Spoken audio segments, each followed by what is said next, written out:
Alright, let's look at our basic posture.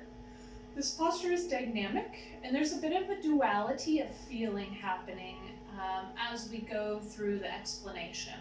So we want a balance of groundedness and lengthening or stretching. So let's start from the feet up. For the home base, let's say that the feet are hip width apart, and we're going to think about our pelvic bowl and our pelvic floor lifting up.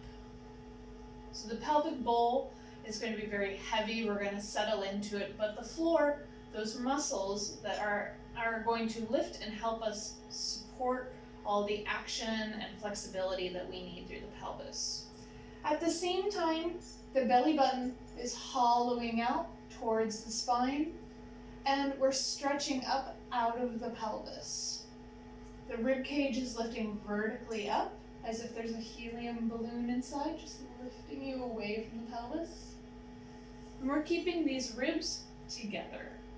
I see a lot of people opening up the ribs or pushing the chest forward, which are all different techniques and probably work for various situations. But for this basic posture that I use, the rib cage is together, and there's a real heavy emphasis on active stretching.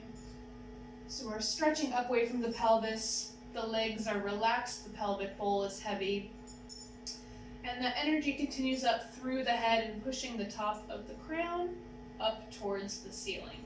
So there's a down and up feeling, stretching away from each other. This is our home base. So any of the positions that we move through, we're going to try and come back to this space.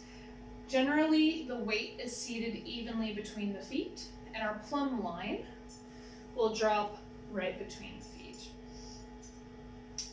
So when we start to move side to side or forward and back, there is a feeling of the body working like a column. And no matter where the position of our legs may be or our arms, from here to here, this column or this holistic feeling stays intact. All of these pieces stay connected and support each other as we go through different postures and positions with the body.